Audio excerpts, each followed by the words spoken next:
क्या आप जानते हैं कि एक समय ऐसा भी था जब महिषासुर नामक असुर राजा ने पूरे त्रिलोक पर अपना आतंक फैला दिया था। देवता भी उसके सामने हार गए थे और स्वयं इंद्रदेव को स्वर्गलोक से भागना पड़ा था। लेकिन उसी समय प्रकट हुई एक ऐसी अद्वितीय शक्ति जिनके तेज के आगे पूरा ब्रह्मांड नतमस्तक हो गया। वही थी माँ दुर्गा। आज हम सुनेंगे माँ दुर्गा और महिषासुर के युद्ध की अद्भुत और प्रेरणादायक कथा। पुराणों में वर्णन आता है कि प्राचीन काल में एक असुर था, रंभासुर। उसका विवाह एक सुंदर जलमहिषी मादा भैंस से हुआ। उनके संयोग से जन्म हुआ एक विचित्र बालक का, महिषासुर। महिषासुर का रूप अद्भुत था। कभी वह भैंस का रूप लेता तो कभी मनुष्य का। इसी कारण उसे महिष, भैंस और असुर, दानव मिलाकर महिषासुर कहा गया। जन्म से ही महिषासुर अत्यंत बलशाली और पराक्रमी था। बढ़ते बढ़ते उसकी इच्छा हुई कि वह पूरे त्रिलोक, स्वर्ग, पृथ्वी और पाताल पर शासन करे। महिषासुर ने घोर तपस्या की और ब्रह्मा जी को प्रसन्न कर लिया। ब्रह्मा जी प्रकट हुए और बोले, वत्स, बताओ तुम्हें कौन सा वरदान चाहिए। महिषासुर ने धूर्तता से कहा, हे ब्रह्मदेव, मुझे ऐसा वरदान दीजिए कि किसी भी देवता, दानव या पुरुष द्वारा मेरी मृत्यु न हो। ब्रह्मा जी ने तथास्तु कहा। महिषासुर ने यह सोचकर चालाकी की थी कि स्त्रियों को वह कभी युद्ध के योग्य नहीं मानता था। उसे विश्वास था कि अब कोई भी उसका अंत नहीं कर सकेगा। वरदान पाकर महिषासुर ने चारों ओर आतंक मचाना शुरू कर दिया। उसने इंद्रलोक पर आक्रमण कर दिया। इंद्रदेव, अग्नि, वरुण, वायु, सब देवता उससे हार गए। स्वर्गलोक पर महिषासुर का कब्जा हो गया। देवता दर दर भटकते हुए ब्रह्मा, विष्णु और महेश के पास पहुंचे और मदद की गुहार लगाई। देवताओं ने कहा, हे देवों के देव, महिषासुर ने हमें स्वर्ग से निकाल दिया है। उसके अत्याचार से त्रिलोक पीड़ित है।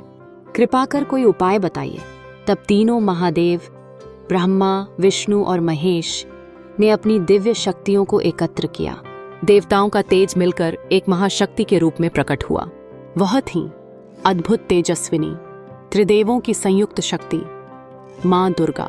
उनके रूप का कोई वर्णन नहीं कर सकता। उनके 10 हाथ थे, जिनमें अलग अलग अस्त्र शस्त्र थे। त्रिशूल, चक्र, गदा, तलवार, धनुष बाण, कमल, शंख और अनेक दिव्य अस्त्र। उनके सिंहासन पर एक भव्य सिंह था जो उनका वाहन बना। देवताओं ने उन्हें नमन किया और अपने अपने शस्त्र उन्हें अर्पित किए। माँ दुर्गा ने महिषासुर को ललकारा, हे दुष्ट, तूने देवताओं को स्वर्ग से निकाल दिया, धर्म का नाश किया और अधर्म का राज्य फैला दिया। अब तेरा अंत निश्चित है। महिषासुर हंसते हुए बोला, स्त्री, तू मुझे कैसे मार सकती है? देवता और दानव भी मेरा कुछ नहीं बिगाड़ पाए। लेकिन माँ दुर्गा ने अपने सिंह पर आरूढ़ होकर रणभूमि की ओर प्रस्थान किया। नवरात्रों में गाए जाने वाले श्लोक बताते हैं कि युद्ध पूरे 9 दिनों और 9 रातों तक चला।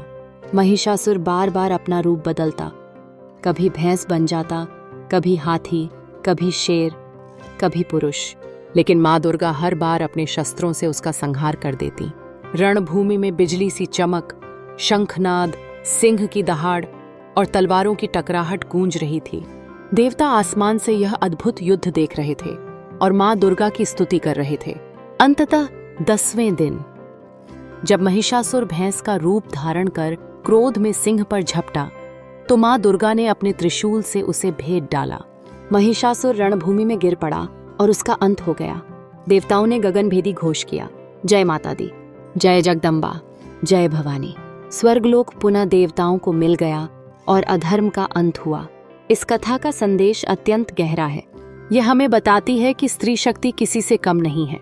जब अधर्म अपने चरम पर पहुंचता है तो धर्म की रक्षा के लिए माँ दुर्गा जैसी शक्ति स्वयं प्रकट होती है।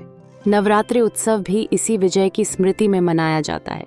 9 दिन देवी के 9 रूपों की उपासना की जाती है और 10वें दिन विजयादशमी या दशहरा मनाया जाता है, जो अच्छाई की बुराई पर विजय का प्रतीक है। अगर आपको हमारा यह वीडियो अच्छा लगा तो कृपया लाइक और सब्सक्राइब जरूर करें।